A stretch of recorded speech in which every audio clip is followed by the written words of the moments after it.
kepada Ketua Uksisno Kecamatan Banjarsari, kepada Ketua Ranting NU Desa Ciherang, wabil khusus kepada Ketua DKM Masjid Nurul Isa beserta jajarannya dan seluruh jamaah sholat isya dan sholat tarawih, bapak-bapak, ibu-ibu hadirin rahimahumullah. Puji syukur kehadirat Allah Subhanahu wa taala, salawat beserta salam semoga tercurah limpahkan kepada baginda Nabi Muhammad sallallahu alaihi wasallam. Kami atas nama DKM Masjid Nurul Isa merasa bahagia dan bangga karena kami dijadikan salah satu tempat atau DKM yang mendapatkan giliran untuk ditempati sebagai kegiatan taklim oleh keluarga besar NU Kecamatan Banjarsari. Mudah-mudahan kehadiran segenap pengurus dan keluarga besar NU Kecamatan Banjarsari ini tempat kami ini BPKM Nurul Isa betul-betul membawa keberkahan. Amin ya rabbal alamin. Karena pada dasarnya kami semua ini orang-orang yang awam, tidak ingin jauh daripada ulama. Kami ini berakui menjadi santrinya para ulama, walaupun kami ini masih jauh dari ketaatan untuk melakukan ajaran Islam dengan sempurna. Tapi alhamdulillah masih kena anten bukan untuk ulama. Mudah-mudahan kami masuk dalam golongan orang-orang yang dekat dan dicintai oleh para ulama. Amin ya rabbal alamin. Karena apa? Karena beliau Nabi Muhammad sallallahu alaihi wasallam bersabda bahwa sayati ala ummati yang firruna minal ulama fayattaliahumullahu bitalatati baraya. Pada saat nanti, kata beliau, banyak dari umat-umatku lari dari ulama, menjauh dari ulama. Ketika umatku sudah jauh dari ulama, maka fayattaliahumullahu bitalatati baraya. yang fa'ilahu barokah fi kasbihi. Kata Nabi Muhammad, kalau sudah jauh dari ulama akan dicabut keberkahan rizkinya. Yang kedua, wa yusallimu sultanan dzaliman, maka akan diturunkan pemimpin yang zalim, pemimpin yang tidak sayang dengan rakyatnya, yang tidak peduli dengan rakyatnya. Dan yang ketiga yang paling mengerikan adalah yang tujuan dunia dunia. Kita akan pergi, kita akan mati dengan tanpa membawa iman. Untuk itu, alhamdulillah, dengan datangnya, dengan hadirnya para ulama di tempat ini, mudah-mudahan kita menjadi orang-orang yang selalu mengikuti para ulama, dekat dengan ulama, cinta dengan ulama, dan pada akhirnya kita akan bersama-sama dengan ulama masuk ke surga Allah. Amin ya rabbal alamin. Yang selanjutnya, permohonan maaf yang sebesar-besarnya atas nama DKM Masjid Nurul Isa di dalam memberikan penghormatan kepada duyufullah, kepada tamu-tamu Allah yang hadir di tempat kami tidak bisa memberikan penghormatan yang maksimal, yang sempurna. Sakirul kosna, mudah-mudahan tidak mengurangi rasa hormat kami kepada para ulama. Mudah-mudahan kami tetap diaku menjadi umat para ulama. Amin ya rabbal alamin. Yang selanjutnya harapan dan keinginan kami supaya Nahdlatul Ulama Kesehatan Banyuwangi terus untuk melakukan kegiatan untuk melakukan pembinaan kepada umat, sehingga umat ini yang tadinya jauh dari ulama, yang tadinya tidak kenal dengan Nahdlatul Ulama, maka ulama ini akan, masyarakat yang awam ini akan menjadi tahu dan pada akhirnya akan mencintai dan akan mengikuti apa yang menjadi uswah dan fatwa para ulama. Itulah sambutan atas nama DKM Masjid Nurul Ihsan.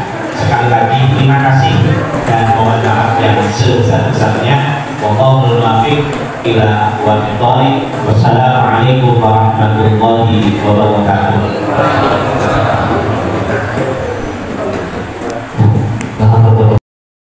Alhamdulillah, sholatu wassalamu ala rasulillah wa ala alihi wa sahbihi wa man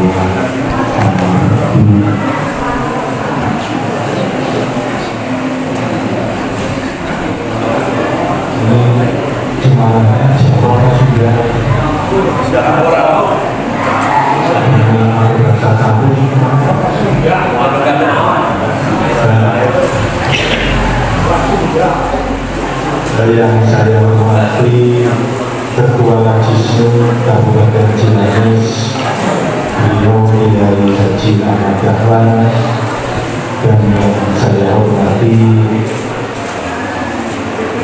reng-rengan PKM Musola Nurul Ihsan, dan saya hormati pula semua Ketua PAC beserta rombongan Gerakan Pemuda Ansor dan para bapak-bapak kiai yang tidak saya sebut satu persatu pun, dan para ibu semuanya saya hormati.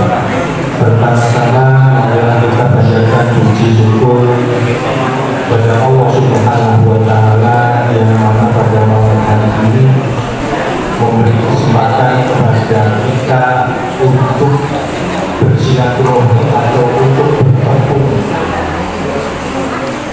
Pertemuan pada malam hari ini sehingga walaupun cuacanya hujan, tidak mudahnya atau tidak memutus semangat untuk datang di majelis yang mulia ini, mudah-mudahan Allah memberi keberkahan. Amin. Sholawat salam untuk ibu katuraken dumateng junjungan kita Nabi Muhammad sallallahu alaihi wasallam. Tadi disampaikan oleh beliau Ketua atas nama BKM, katanya tidak bisa memberi apa-apa, justru kami dari rombongan datang ke sini tanpa membawa apa-apa. Dari MWC NU Kecamatan Bandarsari datang hanya silaturahmi itu dengan tangan kosong, tidak membawa berkat, tidak membawa uang, apalagi membawa anggaran. Mudah-mudahan kedatangan kami menjadi barokah atau keberkahan khususnya di Musola Nurul Ihsan dan jemaahnya. Allahumma amin amin ya rabbal alamin. Dan saya ucapkan terima kasih atas sambutannya. Karena apa? Karena kami silaturahmi keluarga Nahdlatul ini NU semua ini. Ibu-ibu NU apa bukan Muhammadiyah? Campur. NU pun NU. Cara kalau bahasa Jawanya itu NU deres. NU semuanya. Tapi kalau NU semuanya kan enak ngomongnya. berarti saya menyampaikan pada keluarga sendiri. Jadi NU semua ya, NU semuanya. NU apa sih itu NU? Nahdlatul Ulama itu singkatannya. NU itu salah satunya yaitu tadi kita laksanakan sergap berjamaah itu adalah Nahdlatul Ulama. Apakah yang tidak pernah melakukan Nahdlatul Ulama? Ya ada yang orang NU enggak senang jamaah ya ada. Tapi sebagian besar kalau mengaku Nahdlatul Ulama itu senang berjamaah, ya karena apa? Pokoknya dia Nahdlatul Ulama. Ya. Jadi kalau ngaku warga itu satu senang berjamaah, dua sholat tarawih yang 20. Bapak-bapak tahu, ibu-ibu tahu kenapa sih harus 20? Bukan harus ya, kenapa melaksanakan yang 20? Dan sedangkan kita mencari hadis yang sahih dari Rasulullah itu nggak ada hadis tarawih 20 itu nggak ada. Sholat yang mulai itu kita nggak ada yang 20. Kalau yang 11 itu bukan tarawih, tapi qiyamul lail. Itu yang dilaksanakan oleh Rasulullah. Tapi khusus di malam bulan Ramadan itu ini menjadi sunahnya Khulafaur Rasyidin, yaitu sahabat Umar. Jadi yang mengadakan sholat tarawih itu adalah sahabat, khusus di bulan Ramadan dinamai dengan tarawih. Jadi kalau di luar bulan Ramadan itu namanya qiyamul lail. Terus hadis-hadis yang sahih itu yang dari Rasulullah, berarti Rasulullah itu belum pernah tarawih. Tapi kalau qiyamul lail dia, tapi kalau tarawih berjamaah itu Rasulullah belum. Bukan cuma beberapa kali ya, cuma beberapa kali. Terus selanjutnya sampai sahabat Abu Bakar itu belum pernah. Yang mengadakan itu sahabat Umar, yaitu sholatnya 20 rakaat ditambah 3 witir.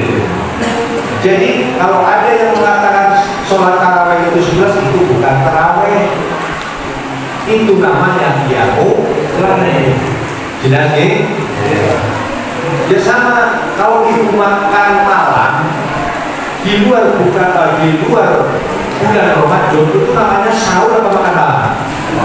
Makan malam, sepakat ya makan malam. Tapi kalau di bulan Ramadan makan jam 2 pagi itu namanya sahur kan?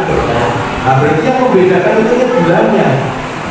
Kalau kita sholatnya mengajukan hadis yang 11 rakaat itu Rasulullah itu bukan di bulan Ramadan. Jadi jelas bapak-bapak ibu yang sholat berjamaah tarawih 20 rakaat itu adalah yang sahih, yang asli dari sahabatku, yaitu Khulafaur Rasyidin. Nah, ini yang pernah haji, yang pernah umroh bulan puasa itu siapa? Ada enggak?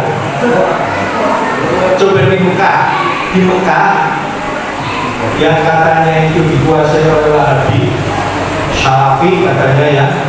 Coba ditengok, dikira-kira di Masjidil Haram dengan di Masjid Nabawi, sholat tarawihnya itu 11 rakaat apa 20?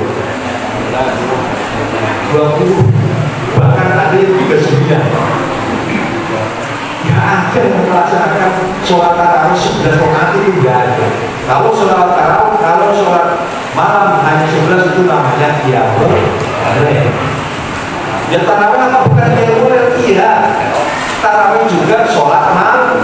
Tapi karena didirikannya 20 rakaat di dalam bulan Ramadan, di malam bulan Ramadan itu dinamai sholat tarawih. Sholat tarawih, paham ya?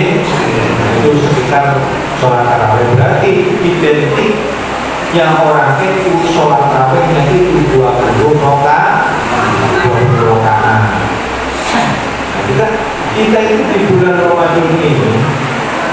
kita itu melaksanakan amal-amal yang bagus, ya. Amal-amal yang baru tadi di surat yang dibaca oleh Imam Al-Quran kedua itu tadi wal nasri innal insana lafi khusrin, ya. Nah ya, orang-orang itu celaka sebenarnya. Yang namanya manusia itu rugi. Siapa yang tidak rugi? Illalladzina amanu wa amilus sholihat. Jadi yang orang-orang yang tidak rugi yang beramal soleh. Nah, yang beramal soleh apa sih yang amal soleh itu? Di mana? Ya termasuk tarawih berjamaah. Apakah cuma itu saja? Bukan. Kalau hanya mengandalkan sholat saja, nah kita kadang-kadang itu hanyalah ibadah ritual untuk kita. Kita juga harus ibadah sosial. Contoh. Wa amilus sholihat, amal-amal yang soleh. Itu ada contoh seorang perempuan tunasusila itu apa ya bahasa kasarnya? Ya, itu diceritakan ya, perempuan gak bener lah ya, ketika melihat anjing kehausan lalu memberi minum anjing tersebut, itu si perempuan itu dikasih hidayah oleh Allah itu menjadi ahli surga. Itu ahli surga itu karena sholat berjamaahnya apa karena sholatnya? Karena pedulinya. Jelas ya? Karena ibadah sosial. Karena ibadah sosial. Jadi seorang pekerja malam ngasih minuman ke anjing itu menjadi ahli surga. Dan ibu-ibu, bapak-bapak yang sudah besar, bukan seorang yang jelek, bukan sering melakukan amal soleh. Ketika kita beribadah sosial, ketika kita berinfak, apa kira-kira tidak diterima? Jelas diterima. Ibadah yang ibadah yang langsung diterima adalah ibadah sosial, yaitu infak. Makanya di NU itu ada yang namanya gerakan infak.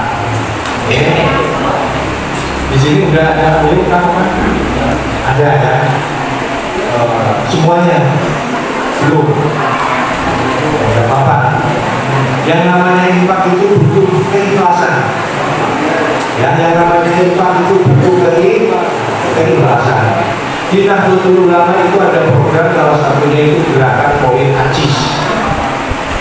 Mungkin yang sudah punya tahu ya. Ini kalau yang belum punya, ya mudah-mudahan hatinya terbuka untuk itu berinfak melalui Nahdlatul Ulama. Apa sih kepentingan yang infak? Sebenarnya yang namanya infak berat.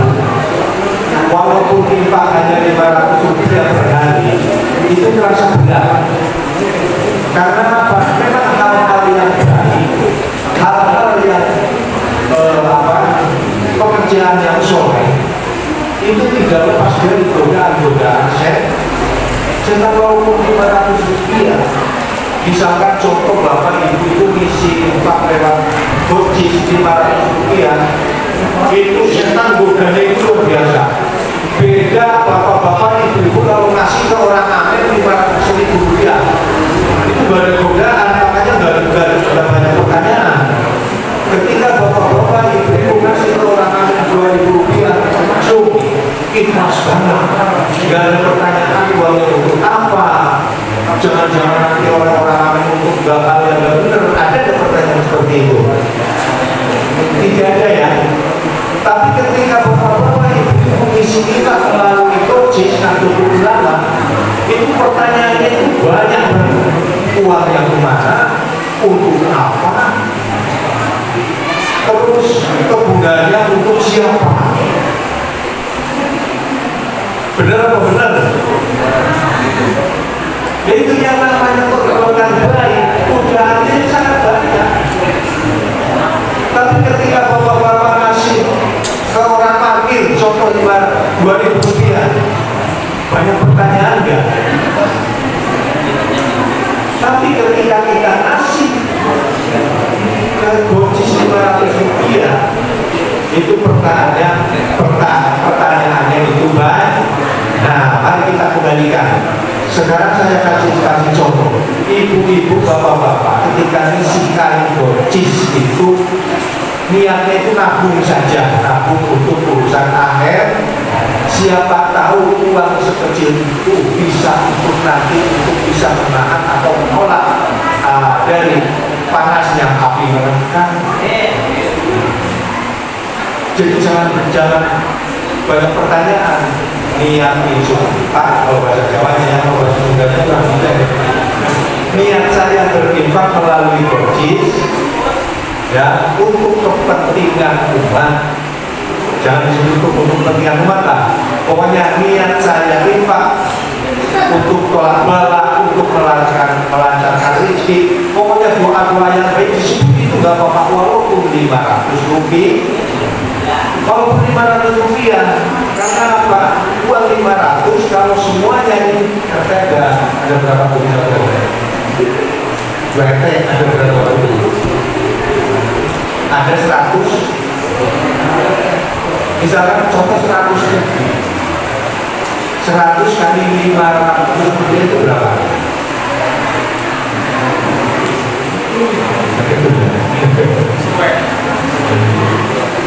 Lima kali berarti 500 ribu lah ya. 250 ribu ya. Oh 50 ribu. Itu satu hari. Kalau 1 bulan 1.500.000. Itu dari uang kecil yang katanya kemarin saya singgung di Perja itu di Pratawani, katanya uang 500 itu kalau dikasihkan anak yang mau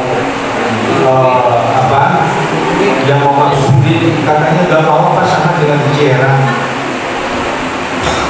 Anak-anak kalau mau masuk dikasih uang 500 mau nggak?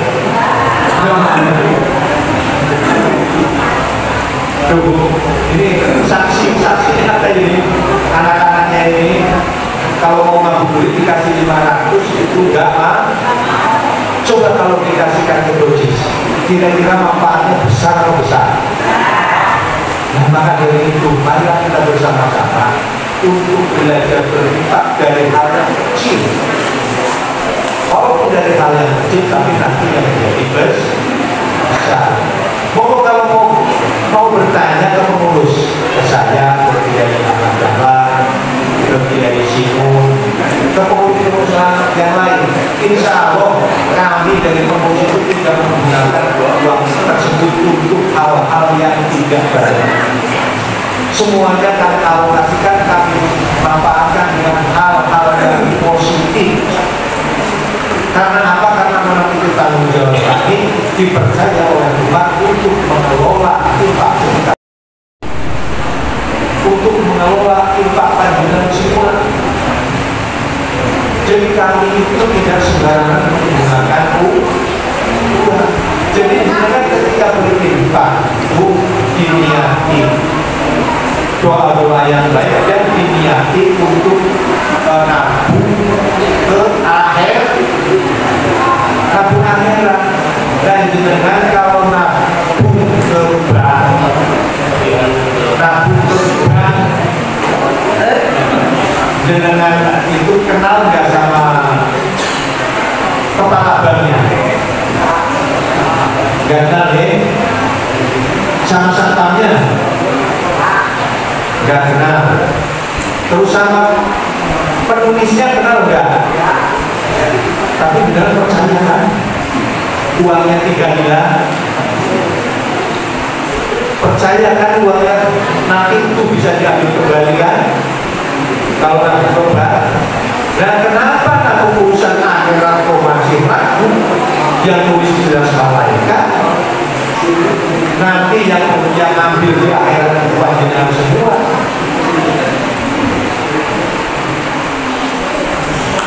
Yang tidak kenal saja pasti bisa diambil. Kenapa untuk nabung di Bocis untuk urusan akhirat kok masih ragu, masih banyak pertanyaan?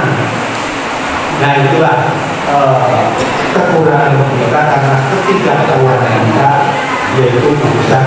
Jadi urusan dunia jangan dunia saja, sisihkan untuk urusan akhir. Kita itu tidak lama di dunia, dan dunia itu tidak lama. Jadi ya, sisihkan kemudian infak yang sekecil itu nanti untuk bisa nolak dari batas kata neraka Allah. Itu program pertama dari Nahdlatul Ulama. Program yang kedua itu yang saat ini kepala sekolah ini di SMK Ma'arif yang dekat lah dari sini ya, di Jalan aja. Sampai saat ini itu muridnya atau siswanya itu masih di bawah 100. Katanya kita warga NU, katanya organisasi terbesar warganya paling akeh kalau bahasa Sundanya paling seueur. Katanya orang NU paling seueur, tapi pada kenyataannya kita mendirikan sekolah, muridnya paling sedikit. Apa kira-kira memang SMK itu disediakan untuk orang Muhammadiyah yang warganya sedikit, terus sekolahan Muhammadiyah untuk disediakan untuk orang NU? Apa benar seperti itu? Ya seharusnya tidaklah. Kita mendirikan sekolah yang untuk mendidik anak-anak warga kita, yaitu warga Nahdlatul Ulama. Jadi kalau kita itu jangan hanya mengaku Nahdlatul Ulama itu dari segi amaliyahnya saja. Tahlilan senang, manakiban senang, ziarah kubur senang, ya maka istighosa senang. Nah, sekarang begini, kalau NU memang untuk saat ini NU tadi saya katakan datang tidak membawa apa-apa, tapi ketika program-program Nahdlatul Ulama itu berjalan dengan baik, mungkin untuk silaturahmi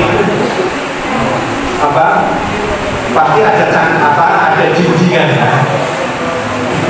ada kontribusi dari MPC. Karena MPC sendiri itu belum punya apa-apa, sekarang sedang memondisikan warganya supaya berinfak lewat Nahdlatul Ulama. Terus sekolah juga dimarahi. Terus nanti KBIH daftar hajinya di Nahdlatul Ulama. Itu nanti ada briefingnya untuk kepentingan siapapun, kepentingan panjenengan semua. Bukan untuk yayasan, bukan untuk saya, bukan untuk Ansor juga bukan, untuk kepentingan kegiatan kita semua. Jadi kita senang amaliyahnya juga kita harus tanggung jawab untuk senang dengan programnya Nahdlatul Ulama. Kalau yang kalau kita tidak senang dengan programnya, kira-kira NU itu hanya nama apa hanya nama saja? Katanya organisasi terbesar, tapi orang itu dan sedang tetangga kita dari Muhammadiyah itu uangnya miliaran. Dan ya itu yang dia ngasih menjadi miliaran itu siapa? Ya enggak itu karena anak-anak kita yang sekolah di Muhammadiyah itu ribuan. Mereka itu mengambil keuntungan dari anak-anak kita. Tapi kita kan berkerasa kan? Coba kalau kita sekolah jadi SMK Ma'arif, mungkin nanti ada keuntungan untuk siapa? Untuk kepentingan Nahdlatul untuk kemajuan SMK Ma'arif, itu untuk kemajuan pendidikan Nahdlatul Ulama. Kita urus tadi sudah selesai, urus jalan sudah selesai, manakibat sudah selesai, istighosa sudah selesai. Kita tinggal bergerak di bidang ekonomi. Paham juga kan? Nah, itu salah satunya program Nahdlatul Ulama yang kira-kira nanti selesai sekolah apa di sini, di TK negeri atau di SMP negeri atau di mana lah, untuk melanjutkan jenjang. Kalau misalkan tidak pesantren di yang jauh, misalkan tidak pesantren di mana gitu kan, di sekolahkan di Al-Ma'arif Nahdlatul Ulama. Dari sini juga pesantrennya juga ada. Itu salah satunya salah satu program Nahdlatul Ulama MNC Kecamatan Banjarsari. Dan yang terakhir yaitu program KBIHNU. Dulu memang sudah ada KBIHNU, tapi dengan berjalannya waktu karena keterbatasan birokrasi administrasi, akhirnya KBIHNU itu bertransformasi menjadi Al-Marwah, yaitu oleh almarhum Haji Ucup Sukasta. Nah, semenjak itu Nahdlatul Ulama Kecamatan Banjarsari itu mendirikan KBIHNU kembali yang diketuai oleh beliau Kiai Haji Ahmad Dahlan. Dan jenengan kalau mau daftar haji, daftarnya harus ke NU. Karena apa? Jemaah haji atau ibadah haji itu bukan hanya uang saja. Jenengan itu sudah bayar mahal-mahal, sampai situ misalkan syarat rukunnya itu nggak makbul, siapa yang bertanggung jawab? Jenengan sampai sini tetap dipanggil haji, tapi misalkan ada syarat rukun yang ketinggalan, itu siapa yang bertanggung jawab? Makanya daftar haji itu tidak sembarangan, harus kepada yang ahli.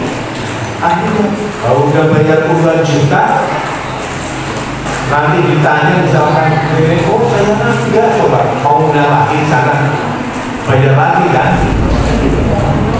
Makanya itulah Nahdlatul Ulama. Ulama di Nahdlatul Ulama itu sangat bertanggung jawab, apalagi urusan ibadah. Orang-orang NU sudah mati saja masih dikirim terus, apalagi yang masih yang sudah mati itu sering dikirim pakai lagi waktu dikabir kan. Dan ulama-ulamanya apalagi yang masih hidup. Oleh ulama-ulama Nahdlatul Ulama terus dibimbing, terus diarahkan walaupun pada ngeyel. Jadi ya, walaupun pada ngeyel tetap dibimbing terus, dikasih nasihat, uang itu wartawan Saudi. Sekolah dengan itu kuat untuk berpegangan amal soleh, ikut kepada Nahdlatul Ulama dan ngamal-ngamal yang benar. Nah, yang terakhir itu wartawan Saudi itu banyak rintangan itu dengan udah ikut ke NU, ada program NU, banyak yang ngomong, yaitu wartawan Saudi. Jenengan itu harus sabar menjadi warga Nahdlatul Ulama. Paham ya? Nah, mungkin itu yang disampaikan program-program dari OSN Kecamatan Banjarsari. Mudah-mudahan ada manfaatnya. Mohon maaf apabila ada kekurangannya. Wassalamualaikum warahmatullahi